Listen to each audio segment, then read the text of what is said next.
got to the end of the evening, and I'm so excited about this panel. So you're going to be hosting it, and I'm going to be part of the panel, and I'm really stoked. So let's go. 100%. Before we start to introduce and welcome everyone in, I want to take 2 seconds, Karen. We're 10.5 hours into your 12-hour virtual marathon. How are you feeling? How are you? And welcome to all of those that are signing in. It's been so exciting with amazing people and amazing presentations. Hello, Onyi. Hello, Welby. So Welby's just got up. It's 5:30 in the morning in New Zealand. Onyi's only 1 hour difference, so it's not too hectic for her. Welby, I hope you've at least got a cup of something warm to drink. So thanks, everyone. Thanks for having us. Everyone tuning in. This is fantastic to have you all here. I know that we're in the last hour and a half. For those that have been with us throughout the day, it's been a phenomenal virtual conference, and we're rounding the day off with some of the most exceptional educator speakers on the topic, which is, should education be disrupted anyway? Before, however, we dive into the conversation with the panelists, I'd love to give a bit of time for those that have joined us to just introduce themselves a little bit more and explain a bit of their journey. And Mr. Welby, I know it's 5:30 in the morning there, but are you okay to lead us off from Auckland, New Zealand, and tell us a little bit about your journey? Sure. So it's some ways you may be wondering why I got invited, because I got expelled from school, and at the end of my teacher training, they refused me certification. But I devoted, so I started teaching when I was 19, and I'm 64 now. I'm a professor of thought at Auckland University of Technology, and I've absolutely devoted myself to education, to what it means to grow great intellects and great people. So I started teaching 6-year-olds, and I've taught in polytechnics and universities and secondary schools and teacher education institutions, primary schools, so across the spectrum. So, and I am deeply respectful of teachers. Brilliant. Thank you so much.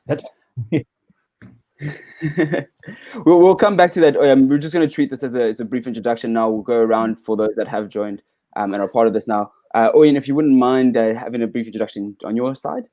All right, no problem. My name is Oyindamola Egbeyemi. I'm from Nigeria, and I am not a teacher. I've never taught. I've had actually a very varied career path. I started out as an engineer, and then I was a consultant. Sorry, I started out with investment banking, then engineering, consultancy, and now I am in education management. I work for my family's business, the ForeShore School. Fantastic. Thank you so much. Mr. Joel Kaplan, would you mind introducing yourself, please? So I know you've had a bit of talk time today, but for those that have just joined in here, please. Thank you, Matt. My name is Joel. I'm the founder of Thought Africa, and we aim to connect thinkers with thought leaders around Africa. Matt and I actually work together, so thank you for being such a great host on this panel. No problem, Joel. Yeah, I'll get you coffee first thing tomorrow morning. Nikki, we've just added you to the stream. Welcome to join us. We're just doing a quick round of introductions for those that have joined in here. Would you mind just saying a few words as to who you are and what you're up to at the moment? Great, thanks, Matt, and good evening, everybody. So I'm Nikki Bush, human potential and parenting expert, speaker and author. I've written a number of books, including Tech-Savvy Parenting and Future-Proof Your Child for the 2020s and beyond. I have been speaking at education conferences for the last 15 years or so. I've been watching so many of you when you first started introducing these new concepts and ideas into schools, and it was like from another planet. And now I see, everybody is now embracing them. And so the early adopters were lucky, I guess. By the time COVID hit, they were ready. Everybody else is now playing catch up. So it's not that the technology hasn't existed before. It's been there all the time. But we are now in a situation where everybody is being forced to use it. And so I spend a lot of time talking in education circles as well as in corporate environments and to parents about how the world of work is changing and what we need to be doing with our children and through education to better prepare our children for that fast changing future. Brilliant. Thank you, Nikki.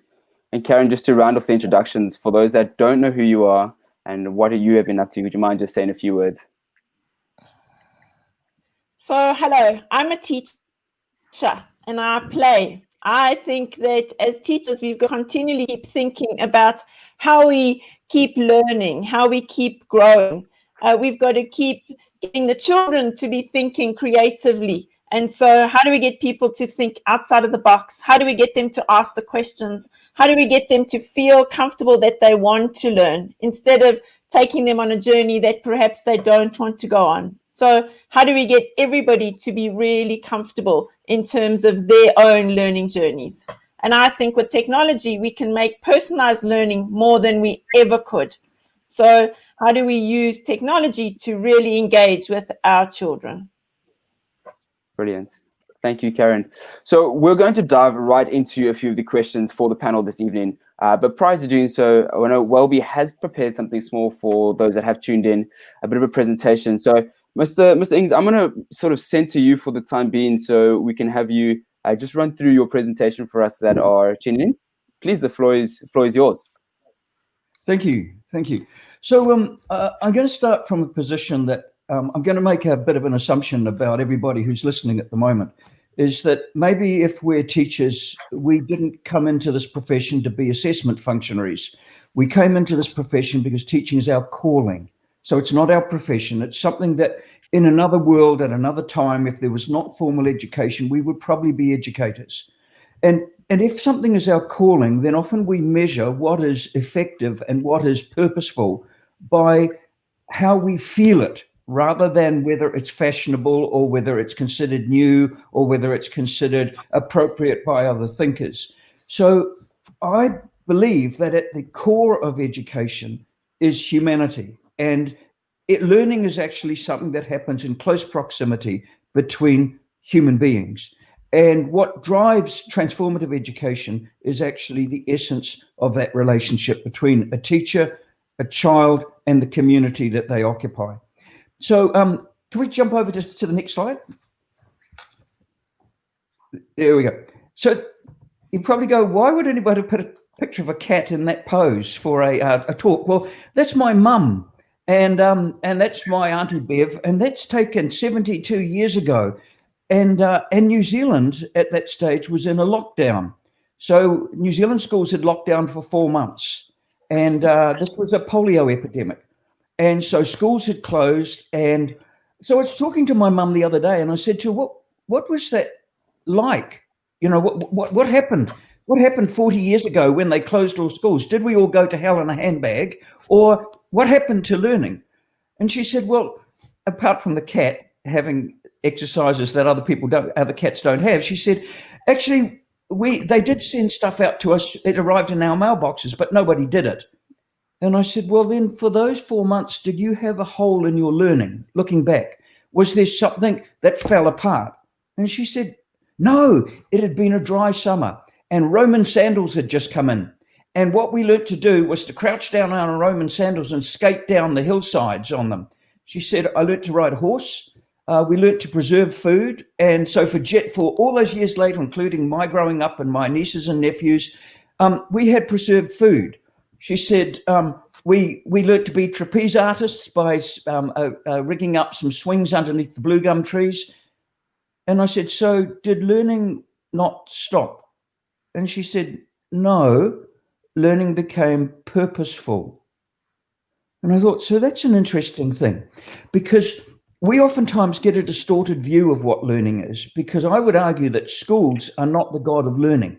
They're not the God of learning. In fact, even if you do some fundamental maths, which is not necessarily my forte, but if we do some fundamental maths, let's pretend for a moment that our kids sleep 10 hours a day. They don't, but let's pretend. Okay. Then let's say they're at school for 6 hours a day. Okay, for the other 8 hours, so this is on a normal school day, on the other 8 hours, they are learning in an environment that's not school.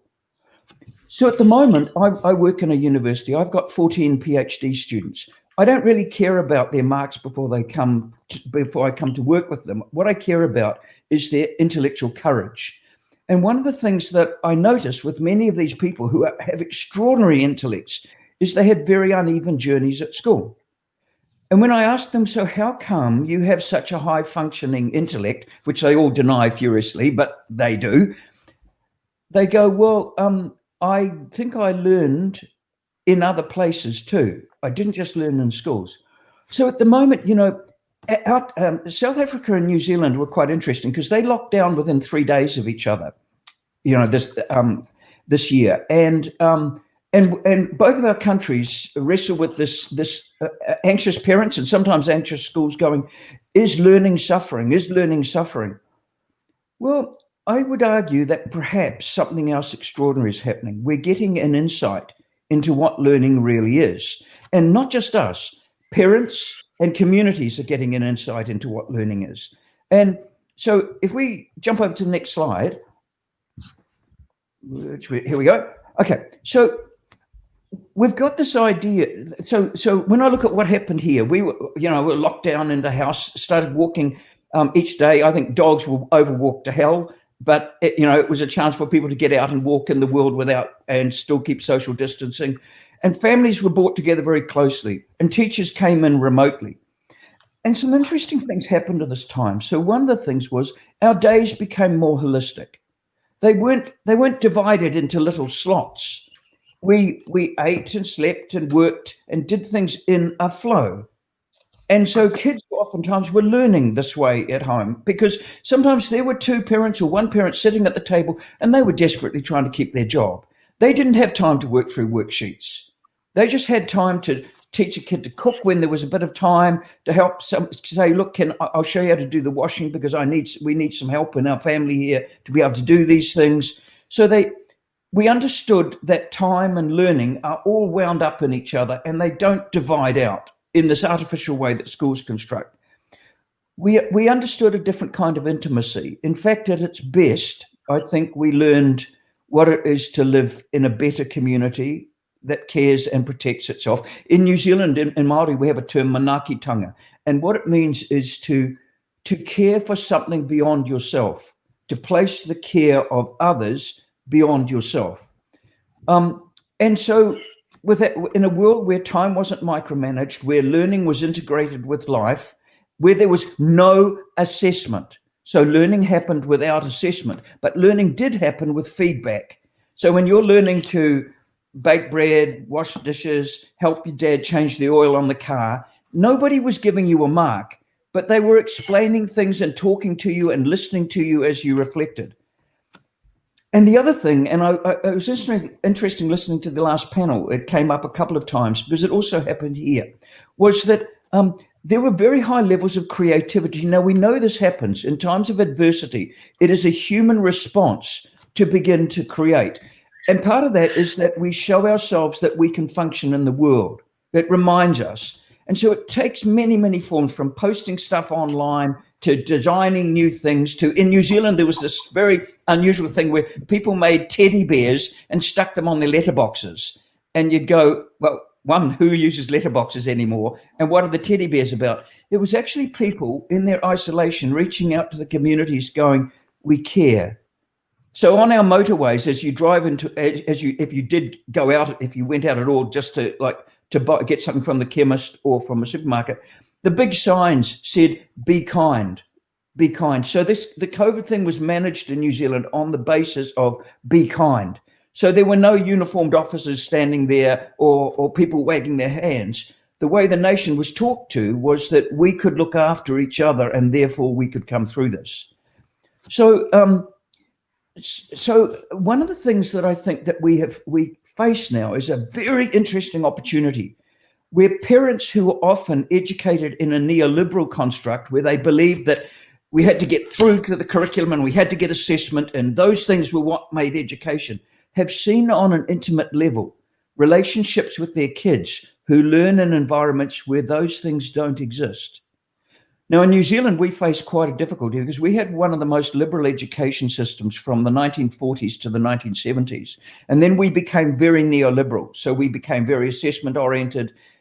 And if you look at, I don't have a lot of respect for PISA, but if you have a look at those things, New Zealand slipped from third down. And so now we are desperately trying to rethink education to go, maybe it's actually at the center of education is not assessment. Maybe at the center of education are very diverse kids with very diverse minds and creative educators who can make environments to grow, like growing a garden of very, very different things.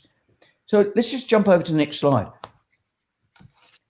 So one of the things we're often told in the face of change is that it is technology that will save us. So I embrace technology all the time. I mean, we're sitting here able to talk to each other at opposite sides of the world as a community because of technology. That's a wonderful thing. You know, I no longer have to, I can take 15 photographs on my camera and see them straight away instead of waiting for a film to be developed as we did back in the day. You know, technology is a normal part of how we develop in the world. It doesn't have to be anxiety laden, but it has brought up some very interesting issues for teachers. So for instance, one of the things we face at the moment is just glance your eyes up off your screen and look around behind the screen. Okay, now look around to your left and your right. So when we put learning into people's homes, we don't know, we cannot see what's beyond that screen. We can't see who's listening. We can't see what the environments of our classrooms are. So one of the anxieties that teachers have had who have encouraged kids to fail and question as a way of moving forward is that now they know that the neighbours in the community could be listening in to one of the children failing or demonstrating an inability to think through a process. So this is the level of critique that I think exists inside great teaching. And it is a kind of a disobedience towards euphoric statements about what technology will do. You know, Tim Standage talks about a thing called chronocentricity, and he says that we've had it for years. And it's the idea that new technology will come in and everything will be wonderful again. Bollocks. That's not how it happens. So, for instance, he gives a couple of examples. He says, you know, when air transport for moving people across countries came, the pundits argued that this is going to bring world peace. World peace? Within a few years, we were dropping bombs from those things on cities. Or when the telegraph came in and it said, this is going to bring everybody together and we're all going to be in one big community. You know, that was the grandparent of cyberbullying. It's not the technology itself that saves us. It's how human beings respond and live ethically with technology. Do you remember a thing called RSI when computers first came in? And we all sat there locked like this with our hands around the mouse and on bad chairs, and suddenly we were having aches and pains. We respond to technology, if we respond to it critically and optimistically, but critically and optimistically, then it becomes a great thing, but it doesn't replace humanity. So let's just jump on to the next one, because I just want to finish off with something. So one of the things that we face is that we are in an environment now where there is an opportunity to change because people have a lived experience of a different kind of education. It was forced by a crisis. But I'm an optimistic man. I mix kind of optimism and common sense. And I think that it is our professional responsibility to disobey ritual. That's why we're teachers. That's because we're called to it. That's because we run education off our head and our heart and our intelligence and our sense of rightness.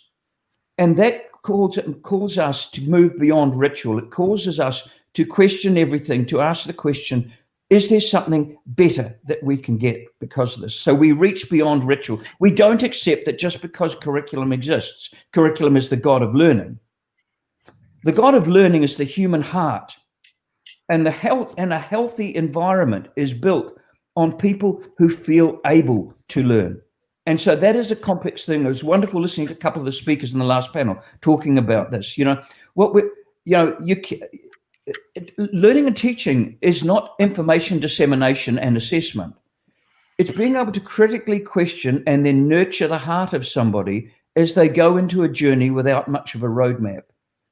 And so for every teacher who does that, that's an important thing. Can we come to the next slide?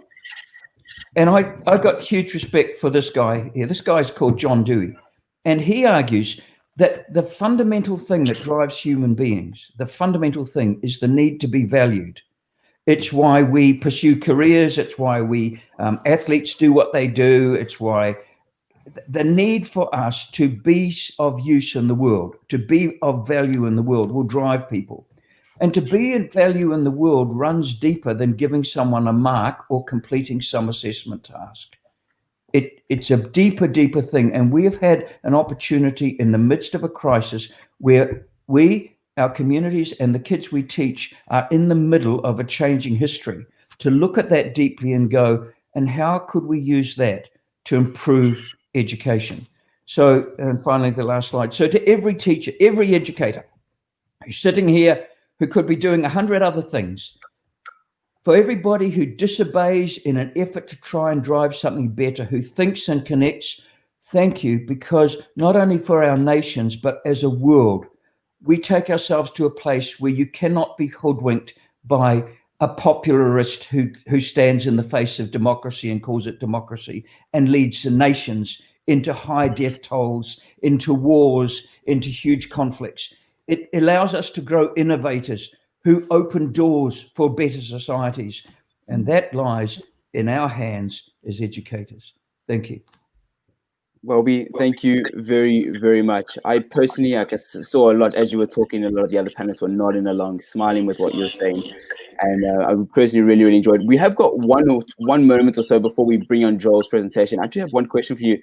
Do you think that whom you're speaking to, sort of the human-centered approach to teaching, is as easily applicable? Do you think a teacher is able to enforce this sort of change within a school, or does it need to come from top down to gain that sort of traction? At what point does that disruption start to take place? Yeah, so I think so. Yeah, absolutely. So no, I have never waited, and none of the great educators I know have ever waited for permission to do something. We've never waited, but we have learned the skills of negotiation, and we've learned the skills of hiding things when it's unsafe until they prove effective, and then telling the stories of that effectiveness. You know, teaching is great educators, just like great thinkers, are automatically by their nature disobedient.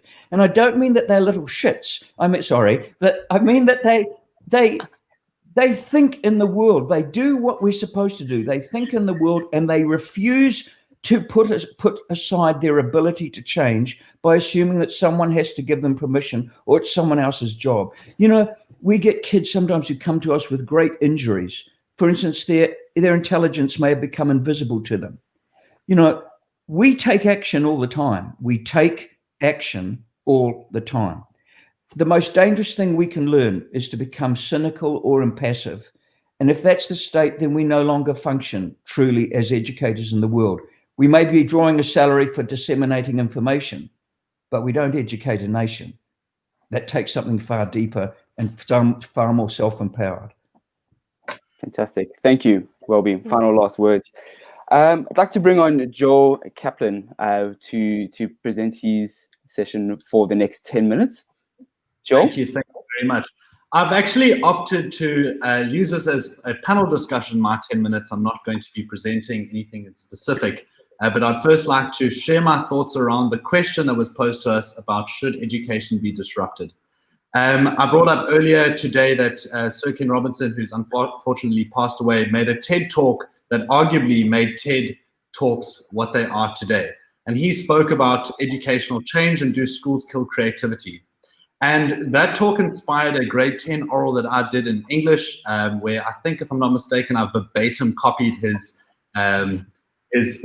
approach towards education. But nevertheless, it was an absolute inspiration around educational change.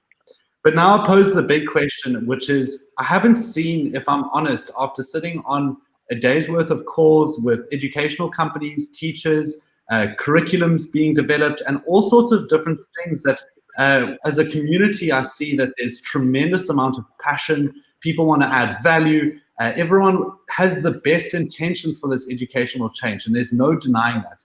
From the teachers to the parents, to consultants, to companies, to schools. And then there seems to be a whole bunch of, in my opinion, tripping on actually making that educational change happen.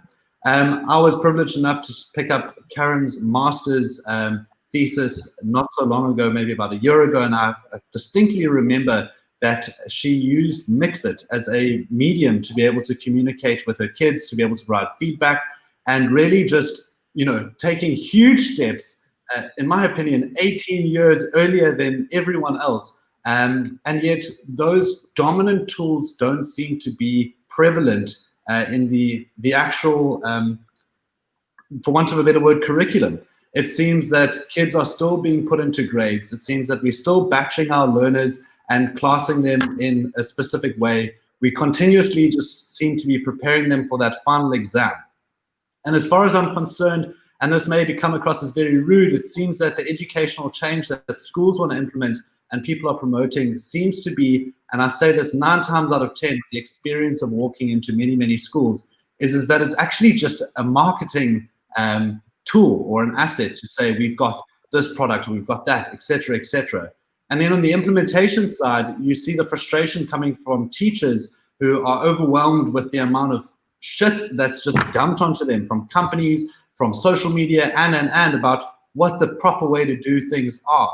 And I posed the question earlier on today in my 10 minutes of a presentation we had when we were speaking about the WhatsApp chatbot. And I said in it, like, who has the actual right and authority at the end of the day to dictate what these kids are learning?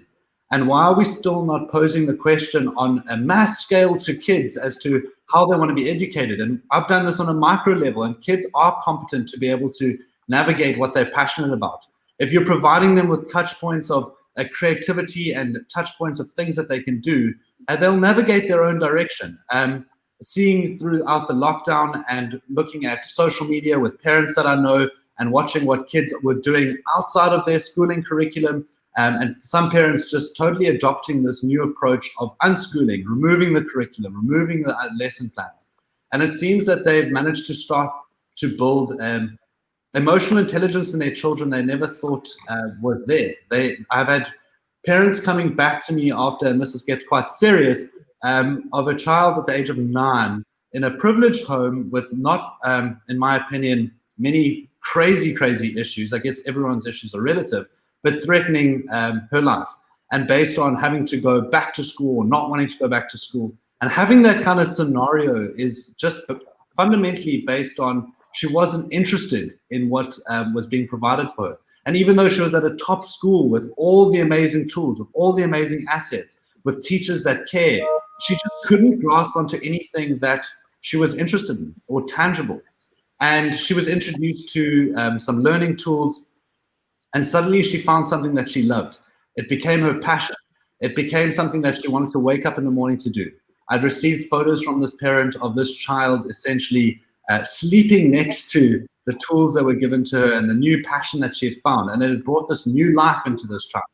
And for me, I pose the question, which is, if we look at what the fundamental question of what I'm asking is, should education be disrupted?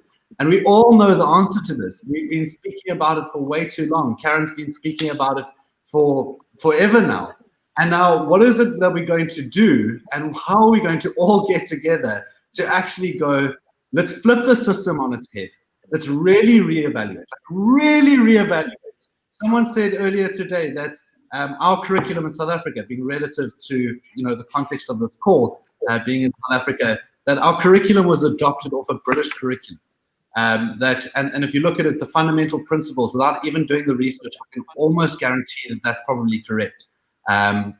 Anyone want to give any comments on that would be appreciated. But it is really time now that I think as educational companies, consultants, teachers, leaders, use whatever hashtags you want to do, find each other on your Facebook groups, but I think there needs to be a call to action for a radical change, considering that we can handle it.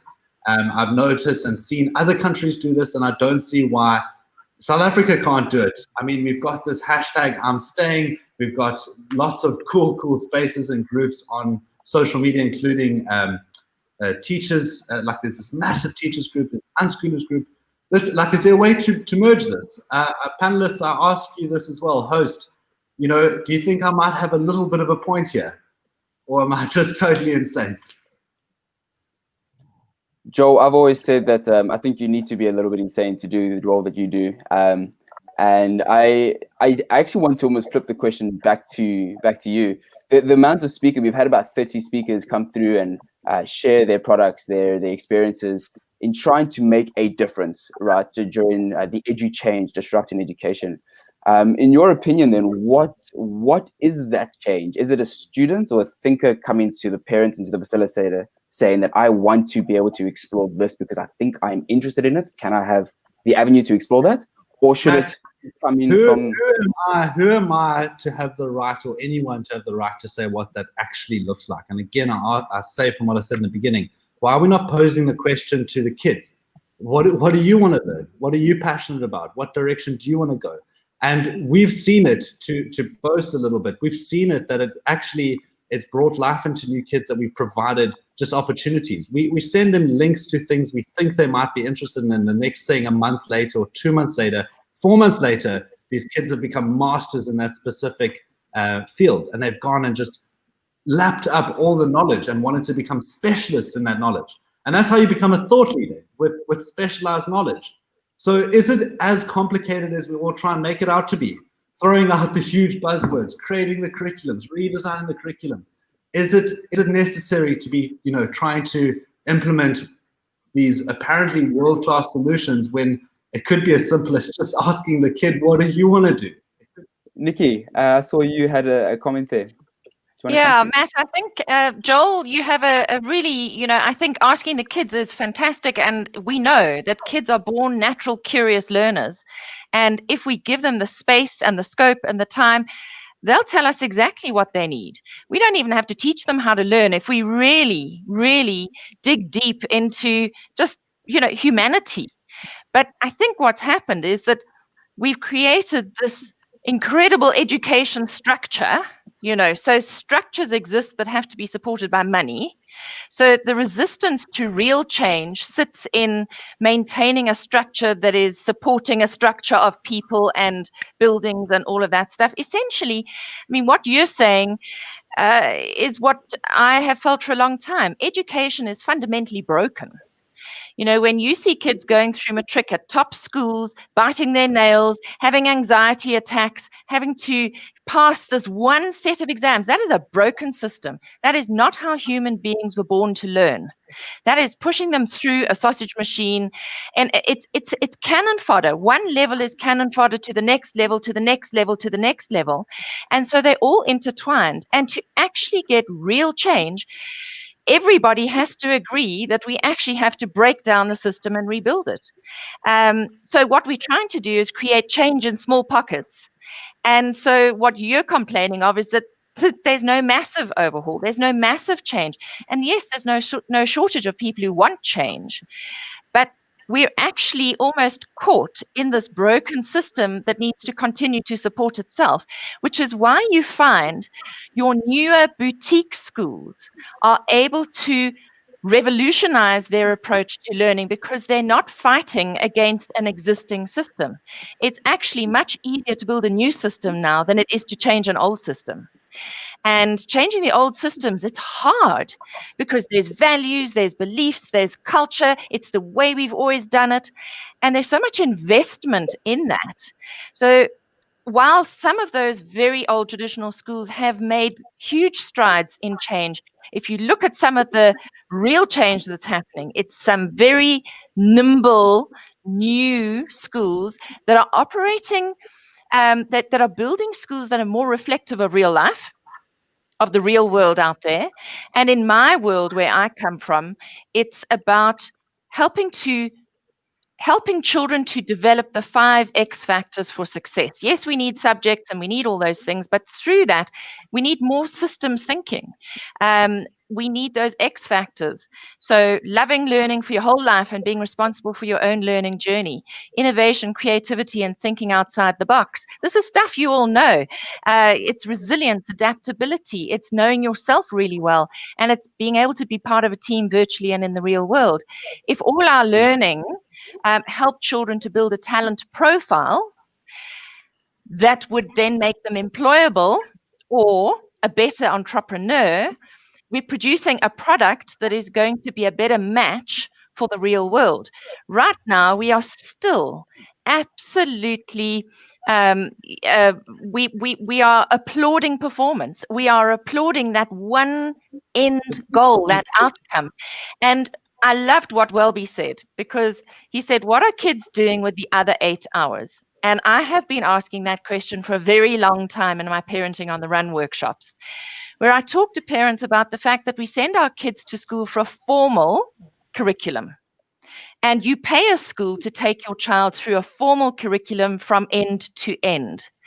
But actually at home, we, the parents, provide a hidden curriculum. And it's the hidden curriculum largely that is going to help your child develop those 5 X factors for success, because they are more caught than taught. They are caught on the run via osmosis through experience. So I think we are shifting. I mean, I think that COVID has given us the opportunity for a revolution. We will either evolve or we are just going to revolve, and that is something that was said by Edith Eger in her talk at the Jewish Board of Deputies. What was it, 2 Sundays ago? And I just loved that. I think many people missed that one line. You either evolve or you revolve. But we have the opportunity for a play revolution, for an outdoor revolution, for a tech revolution, for a learning revolution, if it can be driven through discovery and experiential learning, so that children actually derive meaning from their experiences. Right now, they just don't derive enough personal meaning for it to mean anything for them. So, we land up in this catch-22 situation where we are, as parents, working so hard to push our children through a system that half of them are kicking and screaming against, spending a lot of money. There's a lot of disillusionment. And it's not to say schools are not good. I love schools. I love teachers. I spend a lot of my time with them. But an entire reinvention of thinking is required. And in my world, I would say take a teacher and give them a tech partner. The teacher knows child development. The teacher needs to guide the tech person to form a partnership to be able to convey something, because these new tools are new. Even as a professional speaker, my job is to speak. My job is to pull things apart and put it together, to teach like you do. But you know what? If I am so focused on the tech that I can't focus on you or the child in the room, what's the point? So I almost feel we need a complete reinvention where it's part tech, part human being. There's so much to say about this, but anyway, you can hear I'm passionate about it. But I think there's a lot you have there that you I have actually parked for 1 or 2 questions for a bit later for the entire panel, actually, Joel. So great question that you posed in your 10 minutes. I'd like to pass the mic over to Oyin and give her the floor for the next bit. Oyin, just before you do start, I do know that your mic you've unmuted yourself. Perfect. Go ahead. All right. Hello again, everyone. I am Oyindamola Egbeyemi from the ForeShore School in Nigeria. It's actually a private school owned by my family. And I mentioned earlier that I have had a varied career. I started out in investment banking and then went on to engineering and then to consulting and now education. I did study engineering at Imperial College in London. And I'm going to talk a bit about, what I'm going to talk about is essentially my experience with disruption and what the ForeShore School went through and what we are also going through in Nigeria, because these are many experiences that are helping form what education is in my country and as far as I'm concerned. Okay, so like I said, I mentioned earlier that I went to Imperial College in London. For me, I had always gone through, sorry, just a second. Please. Okay, so I went through the education system in Nigeria in the early 2000s. That's when I was in secondary school. And before I went on to do my A-levels in the United Kingdom, I didn't realize how different the systems were. And for me, it was a huge challenge to transition from one to the other. So that was actually my own first personal experience of disruption. I had to go from a system where that was heavily based on theoretical teaching to a system that was heavily based on practical teaching. And I had just 2 years to learn quickly and essentially get admitted into a top university. So that experience was, for me, disruption from a personal point of view. And I thought, wow, I needed to have had a lot of the spirit of resilience to have made it through. And I think this is what disruption, in a way, means to everyone, the ability to adapt and to move forward. So one thing that always drives me is my vision. And the vision I have for myself is always to make impact and to add value, both to myself and to my environment. So if you look at my profile, you would see that I'm involved in many things, but the fundamental thing for me is to ensure that impact is being made. And impact means many different things from many different perspectives, but that's always the bottom line for me. Now, as far as education is concerned, there are many facets to which we can actually look at things that are changing in our various environments. So I'll give the ForeShore School as an example because, well, that's where I work. And to be honest, I came into the ForeShore School just right off my career in consulting. So there I was coming in as this professional consultant who was very good at telling people what to do. But as a consultant, I found that I was never necessarily involved in implementing solutions I preferred. I was always the one who just gave you a solution and lets you handle it the way you wanted to. So working at the ForeShore School was actually my first experience implementing my strategy.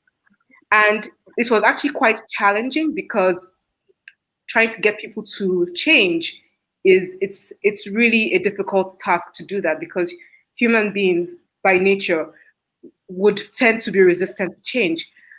However, the whole COVID-19 experience revealed to me, it was a test of how well I had actually implemented my strategy.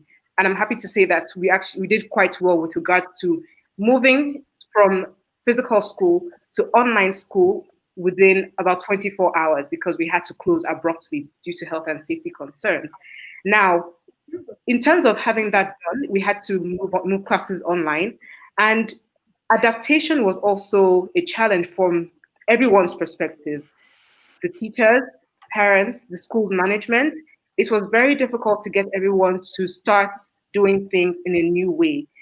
It's very difficult to get people to move from the same way of doing things for many years into another way of doing things. But the important thing for us over this period was the shared vision of ensuring that learning was actually taking place and being delivered to the children, because that is basically our vision for the school. Our vision is to become the foremost provider of quality education for children, where they stand out and our staff team also develops. We achieved that. However, there are things that we're going through in order to make sure that the transition is smoother and we have greater achievements. But now, the ForeShore School, I would say, is just one out of many schools in Lagos, in Nigeria. As I'm sure you all know, Nigeria is the highest populated country in Africa, and we have a very large active population. My concern right now is beyond the confines of the ForeShore School, because we are just a small fraction of the number of children who are out there who need to be educated. So in terms of implementing strategies, it was a matter of what do we do. There are many schools that were not even close to, they were not even close to any form of implementing technological strategies that would allow their children to continue to learn. However, there have been various people who have come up with different strategies to deliver education. One example was through radio stations for people from in public schools in Nigeria who typically don't have access to technology. Some children I found have never even seen a television in their lives. And you can't compare these children to children at the ForeShore School who have access to iPads and computer systems. So my concern has been, how is education going to be delivered to those who who have limited access typically? And it is very important for me right now that we continue to have this communication around implementing very innovative ways to deliver education and learning to those who need it. Because if we don't do that, the future of, I would even just speak for my country, could be at stake, because we have this large population of children who might not be able to learn or who might be experiencing gaps. COVID-19 has actually even really made us realize how large these gaps are, and how much work needs to be done in order to close them. I'm happy to be working with other organizations such as Teach for Nigeria and Slum to Schools, where they are looking for different ways to deliver education to those who don't have access to it. But I would really say that it is an ongoing conversation. It's something that it's an ongoing conversation, and it's something that we should all bear in mind if we do want the future of, if we do want our future to be positive. And I think that is where I'll stop for now, unless there are any questions. Oyin, thank you very, very much for that. It's actually quite interesting hearing it from your perspective out in Nigeria. I found it phenomenally interesting, and I got myself thinking, I wonder if these are the type of questions that back home here in South Africa, or around the rest of the continent, I suppose, the same sort of strategy questions are being asked and are being implemented. And I'm sure, based on just the conversation that have been had today, certainly have been. Nikki, I'm going to welcome you back to the floor for the next panelist. The floor is yours. As in me, I thought I'd taken up enough time. We've saved you a bit of time, no problem. Okay. So, I really, for me, disruption is the new norm. This is going to be the way of the future. It's something that I've been writing about a lot over the years, and I think COVID has just really brought it home. This is the beginning of the next 100 or 200 years of continual disruption, whether it's going to be disease or whether it's going to be environmental stuff, climate change. Just think about how the world has significantly changed during COVID. And it's actually stuff that was already on the go. It's just been fast-tracked. So whether it's the gig economy, the on-demand economy, whether it's logistics and delivery, whether it's crowdsourcing, crowdfunding, all that's the world our kids are going to move into. And I'm just really aware, having spoken today at an event for the under 30s graduate, that we have an enormous population of unemployed graduates. And we're looking for people with skills now, kids who can do stuff. They're going into a world of no guarantees. We have to prepare them for a world of no guarantees, a world where an education no longer guarantees you a place in a university, where a university education no longer guarantees you a job, where a job no longer guarantees you an income. That's the real world out there. That's the world where we need kids to have a side hustle, where we need them to have 3 or 4 streams of income, because as one stream shuts down, they better have another one and another one and another one. So we really need to be developing entrepreneurs who are in school already. They need to have streams of income from the time they're 14, 15. Because they will have guaranteed periods of unemployment. They will have voluntary retirements. I saw you had Samir Roji on earlier today. Samir and I have been talking for a number of years. And, he's already taken his first retirement after his first 10 years in industry. That is going to happen. You're going to need to take sabbaticals in order to upskill yourself and reskill yourself. So what do kids need? They need money. They need to be investing young and early so that they can afford these voluntary retirements and sabbaticals and things to upskill themselves so that they can go in a new direction. They're going to have so many different careers before they're even 40. But all of this is still dependent on fundamental basics called literacy, numeracy, and comprehension skills. So we still have the requirement that we need literate children. And I can't remember where I was reading it, but some time ago I was reading about the literacy levels and how they were very high when kids were on farms with their parents, learning on the run, learning skills and trades and things, and being in the fields with dad and in the kitchen with mum, and their literacy levels were really high. until we institutionalized learning and we boxed, labeled, and categorized children. And we made them fear assessments and tests and things like that. So I think we're needing to look at something where it's a continual learning process as opposed to lots of hard stops and deadlines, so that our children actually grow in confidence and develop that love of learning. I want to see kids who believe I am, I can, I will. And I think for most children, this is a sweeping statement, for many children coming out of formal education, I don't think they do believe that about themselves. I think education is a really, really scary place for most of them.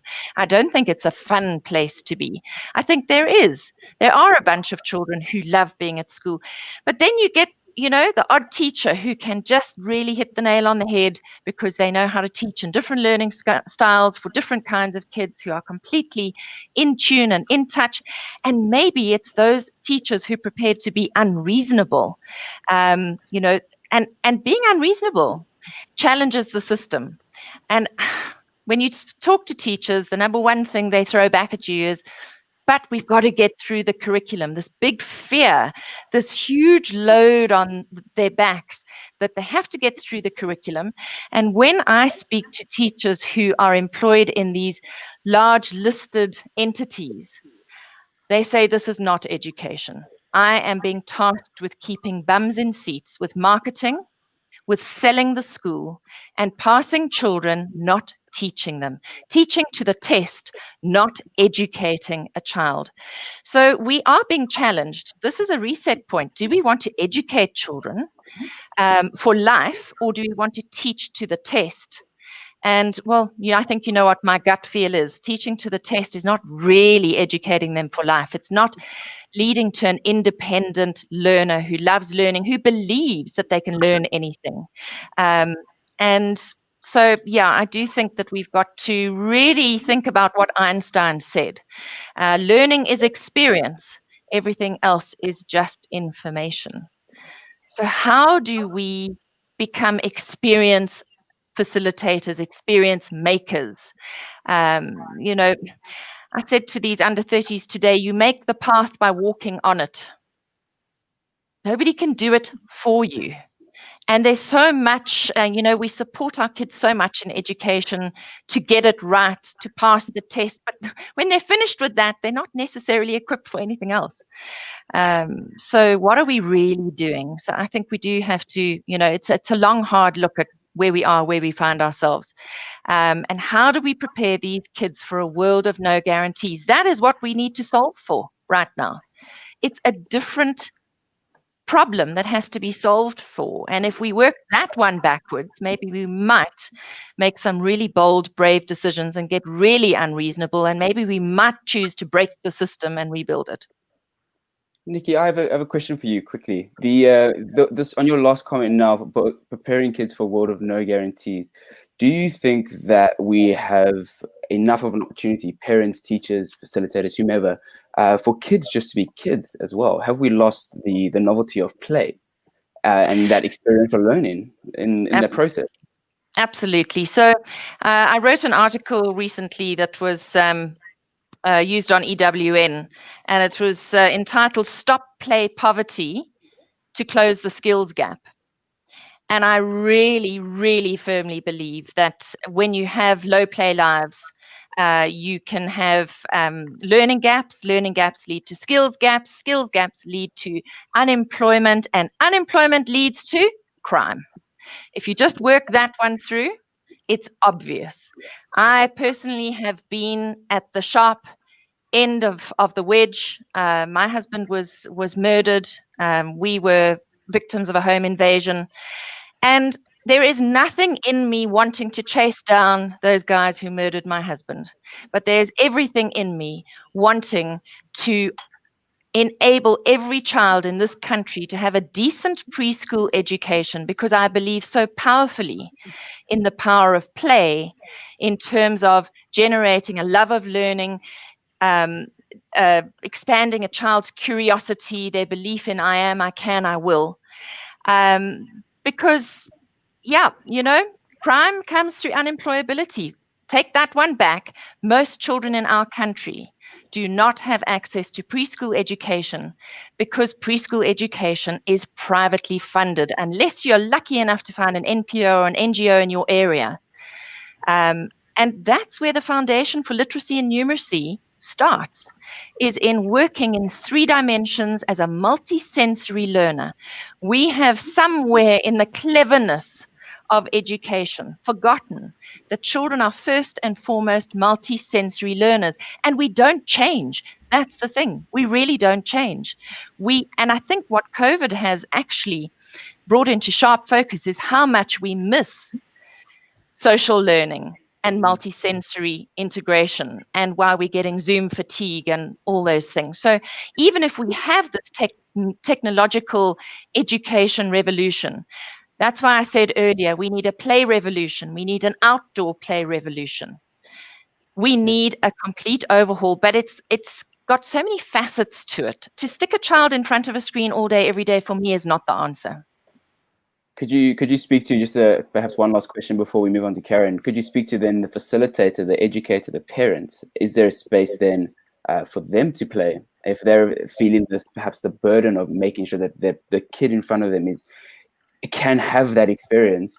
At what point does the teacher lose their sense of what Welby was referring to earlier, that innate ability to just teach? Do you think there is? So I think teachers don't have enough opportunity to optimize that innate ability to teach, because they're so constrained by the curriculum, by time pressure, by all of those things, that they don't have fun anymore. You know, there's so much about, I mean, a good teacher is just a gift. When you experience that gem of a teacher, I always say, if a child can have one of those teachers once in a lifetime, they're lucky. But they don't come around that often. And I think it's because teachers are just so massively exhausted. They are fatigued beyond measure, because they too are having to teach to the test. They're not able to be energized by their calling, because they are so constrained by the system. So I think we've got to look at it from so many different angles. And now, of course, we have the parent in the role of teacher. And most parents don't seem to like that role. And I keep saying, you're not your child's teacher. You are the teacher's guide. You are your child's helper. And then they go, oh, sure, thanks. You've taken the pressure off me. But I do think we're moving into a time when I think we're going to have rotational workspaces, rotational work hours. We're going to have rotational education or rotational schooling. I'm not convinced we're going back to 5 days a week in a classroom. I think we're going to go back into a hybrid system. This is going to throw a massive spanner in the works all over the show. One of the reasons why parents have been absent from their children's educational experience has been because they are out there making the money to pay for their children's expensive education that's maybe not preparing them for the future. So it's a whole big vicious cycle. And children and parents need more time together. I mean, that's what parents have been begging for all these years. I've been talking about the COVID parenting paradox. Now they've got all the time in the world with their children. Now they're going, help, because they don't know their children. And it's a very scary place for parents to be. Thank you, Nikki. Karen, as our last panelist, I'm going to leave the last 10 minutes before we open the floor for some discussions and a few questions. The mic is over to you. So I've just been listening to all of your views, and there are bits and pieces of that I just think are just nuggets of fantastic information. I've got a couple of slides, so I'm being the teacher. So Joel, can you help me just, or Matt, whoever's driving, can you just open it up? Cool, thanks. So for me, I really have been listening to what you're talking about. And for me, this COVID thing has just been the ideal kind of space that we've happened into, because it's thrown us into a space which is so different. And companies have had to change for survival reasons, for reasons around how they're working. So we have all these different factories and companies now creating products that they weren't creating before. But for me, for school, we've been doing the same kind of thing. So we've been thrust into the space of technology, and different schools are using different technologies in different ways. And yes, all of these are amazing. And in fact, I love them all, from productivity suites to augmented reality to virtual reality to AI. But for me, the important thing is, how are we really getting the children to be critical and creative thinkers? How are we getting the children to communicate in this space where school is completely different and upside down? And how are we allowing them to be these creative little souls that they are? How are we encouraging them to be different? We are all so different. We have all these different aspects. And often what happens in a traditional school space is that we're not seen as a whole. We're often seen as sort of bits and pieces, and we're not actually allowed to be ourselves. So for me, I think what we're seeing out of COVID is this real kind of thing of how we can support each other. What are the kinds of things? We're missing the contact because we've been told to social distance. We're wearing masks because we're told that that'll protect us from each other, but that's not what we're used to seeing. So it's alien and foreign, and we don't see that as a norm. And so how are we missing out on what we used to? The hugs, the just going up to somebody to give them a hug. We now are being told to be careful of all these things. And so I think from a disruption point of view, which for me, I think for years, schools have been babysitting spaces where, yes, we learn things, the children experience things, that lots of times there's lots of fun, but at other times there's lots of sadness. But how are we really thinking about what do the children need? How are we really looking at what is going into the future? How are we getting the children, like this little soul, who's a nephew of mine, how are we making school fun for him? How are we changing it so that these little children will really succeed in the future? And for me, it's how do we actually move forward in terms of that space? How do we actually take what's there and make it relevant? How do we say, hey, we need to change? We're not just going to keep on the way we're going. And so I agree with Nikki. For years, I've been thinking, why do we need to actually keep having everybody at school all the time? Why do we keep needing to build new buildings when actually we could be rotating? If I'm listening to what Welby was saying, talking about as teachers, we are disruptive. We do. But then we get pushed into the system just so much so as the children are. Picture a child who's never been to school, who will tell you, I'm not eating this, I'm not eating that, these are the clothes I'm wearing, this is what I'm going to get dressed in. Put them in a normal school, what we call normal, for a term, maybe even less. And they'll come home and they'll say, I can't do that, the teacher said so. Or I can't do that, I'm going to get into trouble. And so for me, it's how are we still encouraging the children to be themselves, to be innovative, to be creative? How are we building them up to be confident in themselves, not having to rely on something else, but that they know that they have a self-worth? For me, that's the kind of thing that I think should become the pillars of education. And that as we move forward, it's then looking at what kind of skills do we need so that we can be successful in whatever we decide to do in the future. And I do agree that we're not just going to have one path. As young people, they're not going to. They're going to explore lots of different paths because the world is just changing so quickly.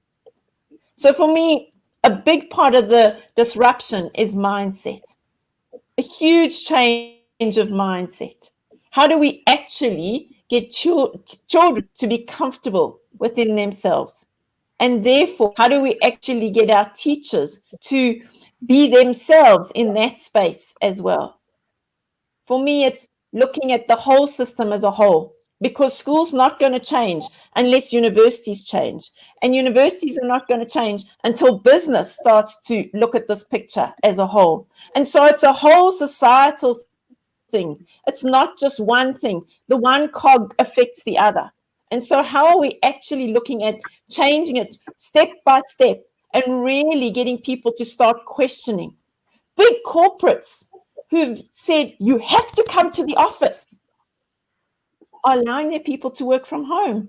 But the minute the lockdown came on, suddenly we had traffic jams. Why? Why did we not carry that mindset forward? Why did we just cut it off? Why are we not really thinking change the whole in terms of society? That's my 2 cents worth. Karen, thank you very, very much. Just before we jump into the conversations with the panelists, I just want to remind those that have tuned in, there are banners floating around. If you have any questions as we're going about now for the last 20 minutes or so, please send them through. We'll share them across the screen. You can direct them at the panelists directly. Feel free to just chip in where you can, and obviously we'll bring them up and have that conversation as well. Just to kick us off, and I'm going to direct this question to Welby and perhaps Karen, you as well, because we just sort of finished off on this one. There is sometimes a bit of contention or taboo around the word disruption. And depending on the context or whatever the conversation might be, it may shy a few people off, or it may bring certain groups in. And over the course of the last 11 and a half hours today, we've had some serious brains in the room. We've had some incredible conversations. And it's in fact brought together a whole community of people. Joel and I were looking at the back end, and I think the reach has almost reached about 10,000 people that have come in and out across the various platforms on this conversation throughout the day, which is phenomenal. So just a testimony to your conference. My question perhaps to you, Welby and Karen, and then obviously I'll open it up to the floor, is have we waited too long to have this kind of conversation around disrupting or changing the education space?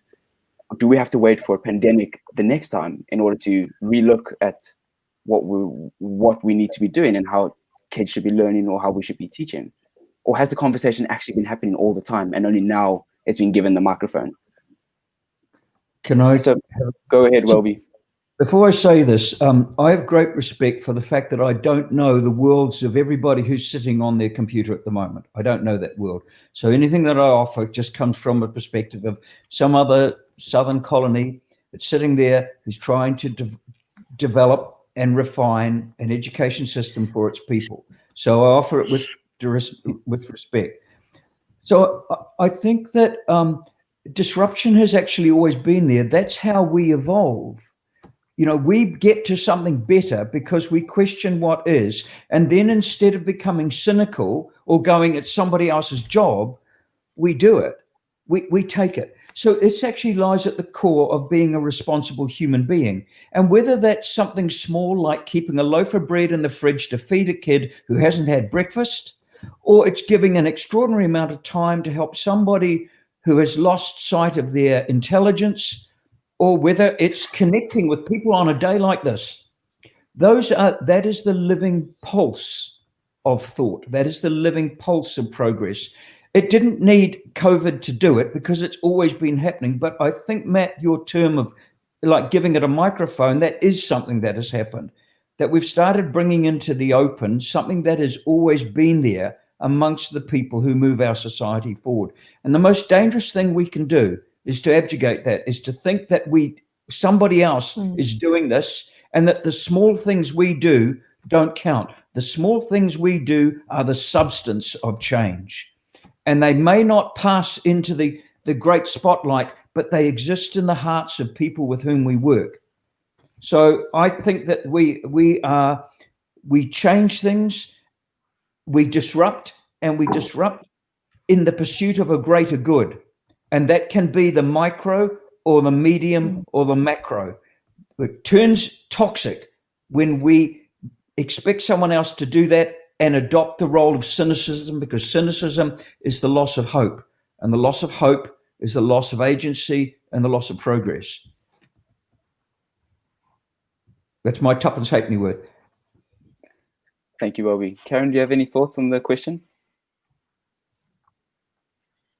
I do. So I was just thinking that Welby was talking about the polio epidemic and the impact that it had on your mum. My father was telling me something similar here. He said, but the school's closed down. And I said something similar to him. I said to him, so what did you do? And he said, we went fishing and we went and built things and we had fun and we learned a whole lot of different things. And so I think that, like you said, Matt, has the microphone been given? I think as we go through time and we look in different instances, often when there's a crisis, the microphone is given, and often to education. But it's how do we actually take that and turn it into positive impacts of change? So how are we actually taking that forward? And for me, that's the kind of question that I'd like to pose in terms of taking what we've got now and we actually learn from it and actually change it rather than learn from it and just go back to where we were. Sure. Just dovetailing, I see there's Baden Dawi, excuse me if I pronounce your name wrong. His question to the panel was, how do we encourage, as Welby says, disobedience? And how do we build a sense of trust amongst the all players so that failure is a bit more welcomed? I suppose that'll be directed, Welby, if you wouldn't mind trying to tackle that one. And if anyone else has any thoughts, for sure, please jump in. Well, Baden, it's a really great question, and it lies at the base of agency. So what can happen with a session like this is we get this huge macro picture and we go, oh, shit, but I've got a wet Wednesday afternoon with 28 kids in the class and I don't know how to do that. And so it disconnects, and so we become disabled. So one of the things that I think that when we look at what stops change, it's that we isolate and dislocate people who would change things. So one of the things we do is stuff like this. We make deliberate connections with other thinkers so that we are not isolated. So oftentimes we can be in, say, a school system that may be very, very conservative, and we end up being tokenized. We're either told, oh, you know, she or he is really, really interesting, a bit odd, but, you know, yeah, but it's just them. They're not really the way forward. That's just them being odd. Bollocks. That's not true. That is how you disable change. So what happens is that those of us who seek to reform through productive disobedience have to make connections. So I've done a bit of research around how do these people survive in worlds? What they do is they connect with other thinkers so that they are not ideologically isolated. So they do think, like when you asked Karen if I'd come and be part of this, I was so proud of what your nations are doing. You go, this is the sort of thing that feeds change because it puts an arm around the shoulder of thinkers who otherwise become isolated. And oftentimes we are seeking to change in very, very conservative and anxious environments that have become ritualized. The way we do that is that we connect and draw strength in our hearts and sharpen our intellects by sharing with other thinkers who might otherwise be remote to us. Brilliant. Yeah, guys, I have a definitely. question. Sorry, Matt, can I just respond to that? Sure, of course, please. So for me, Bowden, also where you were talking about so that failure is a bit more welcomed. For me, I think that we've got to get to a space, whether it's in the classroom or whether it's just the way we work, that failure should be okay in terms of just so long as you don't give up, that you actually then go on to explore it and say, how do I get through this? That making a mistake or getting a math sum wrong is not bad. It's where did I get the math sum right up to? If you think of somebody who's writing a piece of text, if they're going to write an essay or a play or a poem, they've got to put something down on paper, and they're probably never happy with the first piece. That can be classified as failure, but it can also be classified as the first step. And so for me, it's saying failure isn't a bad thing. Failure is actually a good thing, and that's how we learn. That's how we grow, because if we work through something, we actually remember it better and we actually progress better. So for me, it's saying change a little bit, push the boundaries, see what can happen. And as Welby said, sometimes you do it without showing people, and then you come out afterwards and say, well, we did this and look how it worked. Or maybe you say, okay, that didn't work so well in my class today. I'll try it again. But for me, it's taking steps all the time to question what you're doing, to say, is this going to work? To practice or try different things in your classroom. Go and experiment. What's the worst that can happen? Well, the lesson didn't go the way you wanted it to, and next time you change it. And so how do we become and encourage the thinking? It's just taking little steps at a time. Can I add one thing on? Please. I really love the question around failure, because one of the things that can unfortunately happen when we get into groups and we tell stories, we edit out all the stuff that's flawed. But we are flawed beings in a flawed world. We don't live in an ideal world. There are wet lunch hours. There are kids who say fuck off to you. There are difficult things. We often are working with injured environments. And so it's really, really important that we talk honestly about what our worlds are and what we face as teachers. Otherwise, we go into things and we come away and going, I'm crap. All these other people have all these glowing successes and I'm having to hide all my flaws but in fact, you're the genuine one. You're the true person. Education is an incredibly difficult, sophisticated thing, and we live in flawed environments. The things that we do to strengthen it ourselves is to talk honestly about the things that don't work. We have to talk about them so we get an understanding of the reality of the world that we seek to help. And so when I said we make connections with people, we don't make connections to tell euphoric big picture things. We talk about the really difficult stuff like a hungry kid or someone who's coming from a violent family and they have learned to become the father of the family and they're 7 years old. We have to talk about those things with each other, so that when we tell the stories of what happens in our world, they are truthful, authentic stories, because then other people can identify with something that's real in their world.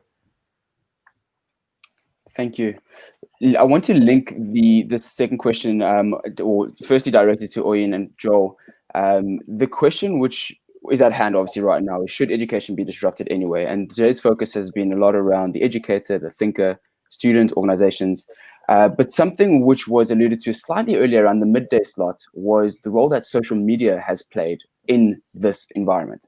Whilst there is merit to using these channels to teach, there was reference to YouTubers, influencers, TikTokers, Instagrammers that are using those platforms to pass on knowledge, to educate. These same people are also getting remunerated because of the algorithms that technology has provided. I'd love to know, perhaps either in a study discussion or just your thoughts at large, what the role as social media has in the education space and disrupting what we know to be conventional education, bums in seats in a classroom. Whoever wants to pick up that answer first. If I may add there, just to reiterate your question, it's what role is social media playing within the education space? Correct me if I'm wrong. One of the statements that was made by a presenter earlier today is that 3 big information hubs include Google, Instagram, and YouTube, and that's where you can go and get a whole raft of information and knowledge. I actually pose a question back to social media, which is, what are social media influencers, people that have got the attention on TikTok, that have captivated large audiences of kids between the ages of, say, 13 and 17? What are social media influencers doing in that space to be able to kind of, I don't know, at least pass a little bit of education towards them for a different or a better future? So I think we should start looking at capitalizing on social influencers that have got a huge following with kids. I think it could be a great tool. So I think if they're paid, they'll do something for you, but if they're not being paid, they won't. Unless they've got a social media conscience, they do what they do because it makes them money. Sure. Oyin, do you have any thoughts? Yeah, I have some thoughts here. I would say that social media is essentially like a new platform for communication. And for us, it has really helped us communicate better. I would say more with the parents at our school because we're our primary school. So there are some caution to how far our reach with social media can go to the children who are receiving the education. From the perspective of communicating with um, parents, I think it's a good platform because these days that seems to be the platform through which a lot of the parents in our age group of parents get their information from, and it's a good way to convey what actually goes on at school. Because I think someone was saying earlier that parents need to be are inevitably more involved in their children's education now. But I think this is a good platform through which they can get access to the information and know what actually goes on with their children. But from the children's point of view, for the age group I deal with, which is age 11 downwards, I would take caution with respect to their engagement on social media because it's actually like an open space where a lot of people can have access to you. We've had loads of conversations about internet safety and caution that children need to take when they are actually online because sometimes we don't know what they might be getting up to. With regards to education, there are restrictions that we have on our platforms within the confines of the school environment. But when it comes to public platforms, we don't know what they might have access to. And we also need to be cautious of what the age limit for all these social media platforms and the contents that they actually engage with. Sure. Thank you. We're going to look to wrap up. If there are only one or two more questions that do come through, we'll float them across. But I've got one more from my side, and it's sort of speaking to the softer skills or looking after the facilitator who is trying to continue this disruption. This is the teacher who doesn't perhaps get the recognition, the unsung heroes for doing their day in and day out. Nikki, you alluded to the parents who has also become the teacher or the administrator that not really knowing the role to play, regardless of the industry or the place that you might be in. Does anyone perhaps want to pick up the mic and offer advice on how that person can look after themselves, or what sort of practices tangibly that they can apply? I loved the arm around the shoulder that Welby alluded to earlier, just to have almost a talking buddy to bounce ideas off. But is there any advice for a parent that's watching, a teacher that's watching, to sort of keep going, keep trudging forward in this space? I'm going to leave that question open to the floor. If it doesn't make sense, I cannot try to refrain. Nikki, please. Okay, so this is this COVID parenting paradox, and I think that we've seen that teachers who've been much kind of pushed into the background over the years, especially in private education, where we're paying a lot of money, so teachers must do what we say they must do. You know, parents thinking that they are educators and they really don't have a background in child development, and teachers have really not had the respect that they should have been accorded over the past 10 to 15 years. I think teachers have got that back in bucket loads over the last few months.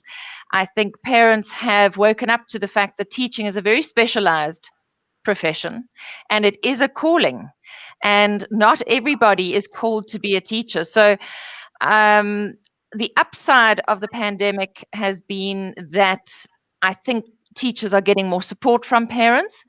I keep saying in all my media interviews to the public that please don't think that teachers have got their feet up on a table and are drinking a cup of tea or coffee during this pandemic. I don't know of anybody who has worked harder to turn education around overnight, from being real world education to online education or producing learning packs or whatever it's been.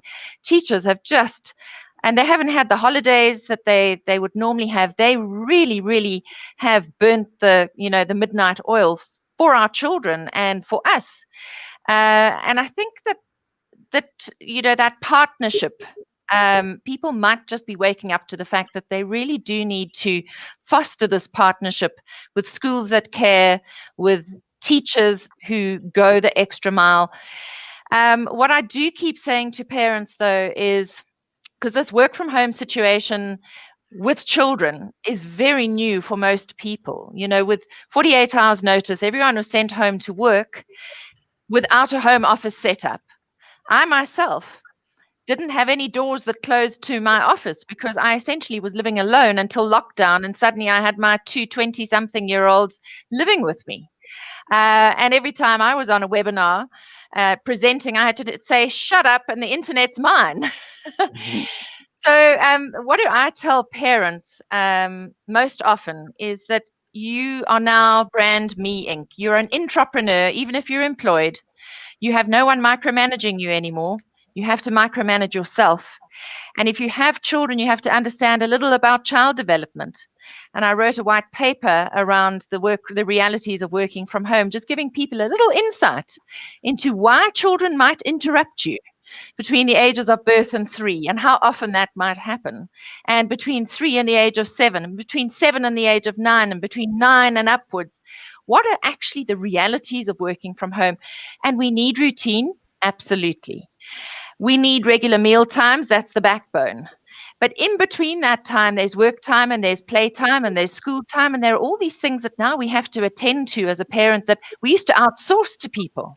We outsource to the teacher, the coach, the aftercare supervisor, the school. As you said, Karen, you know, schools have become glorified babysitters to a large extent so that parents can work full time.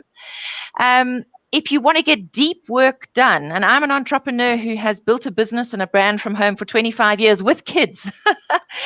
And, you know, we do our deep work when our children are asleep. And I'm afraid there is no shortcut there. If you have a child under the age of 7 and you need to get stuff done, you're going to be doing it before your child wakes up in the morning and after they go to bed at night. And in between, if you can get them, you know, into some activities next to you, you might get 10 or 15 minutes. You get really sharp at working hard and fast in short periods of time. It's a tough call. Thank you, Nikki. Can I add to that? I think one of the things that's really helpful for us as parents is to know that we are not gods in a crisis. We're human beings, and this is a crisis. So this is not the new normal. This is a very difficult thing, which we have unprecedented in our lifetime. So we have to understand that we will try and some things won't work. And what is the mark of our ability is that we will try something else. But the other thing is that one of the amazing things that when we look at what's happening is that we learn that education, what it does is it integrates with our world. So to give you a few examples, here's some things that I've noticed in the last few months. We go, well, you know, I can't do these worksheets because we don't have this, or that we've got this happening in our family, it's differently constructed. And you go, okay, so what's worked? So here's some interesting stuff. Where someone said, okay, look, take a book that you loved, and either write the next edition or illustrate the next version of it. Okay, so it's not between 9 and 4 in the afternoon, it's just you do that. Or if you're in a more technologically advantaged environment, this was a lovely one that I remember a school sent out remotely. They said, find out something that people need at home and then make a documentary about helping. And so there were kids who helped, you know, their dad helped them, they helped their dad change the oil on the car, and they made a documentary about that, or learning how to iron. So these things are not prescribed by, you know, here is the bell and here is this and here is this. Go bollocks, because that's not actually how we learn. What it says is, what if I was integrated in the world that I inhabit? And what if my education was integrated with that? And then I documented that. So in fact, the idea of disciplines have dissolved from this because they didn't actually exist in the first place. And what we have is somebody using language and imagery and sound and being able to talk with people and listen and reflect to create.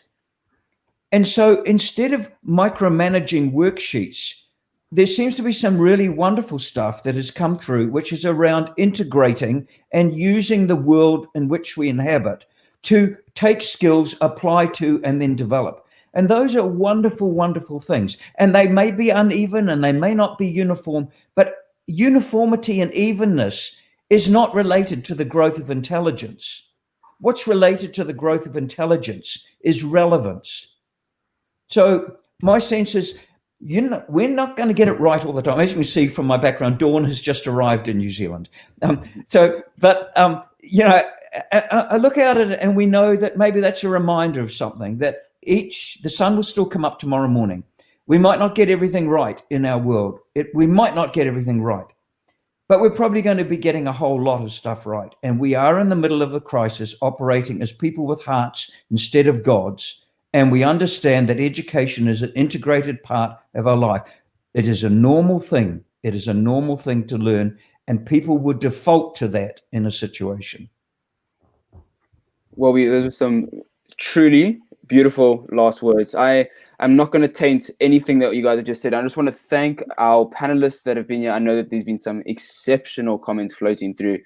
From your end of the world, Welby, thank you for joining us at such a time in the morning. And for those that are on this side of the world, thank you for staying with us this long. We really appreciate your time. Karen, I'm going to hand over to you to do the official wrap. And thank you once again to everyone that had joined. So thank you, everyone, for joining us on this marathon conference discussion exploration. So for me, exploring education is what we do as teachers. Every day we go into our classes and it's an exploration and it's a play. And so I just want to say thank you for joining the journey today. I hope you played on some of the tools that were out there. Congratulations to the people who've won. If you go and look on the deck, all the winners' names are there, and you'll be getting your vouchers tomorrow. To everybody who's participated, to your comments and things, I just want to say thank you to the corporates and to everybody who spoke. Everything that was said, there was meanings and meaningful nuggets of information that can really, really benefit us all. So thank you to each and every one of you for participating. Have a fantastic evening. Good night. So come on the 27th of August, register and join. Have a day of fun, exploring new technologies and ways to teach.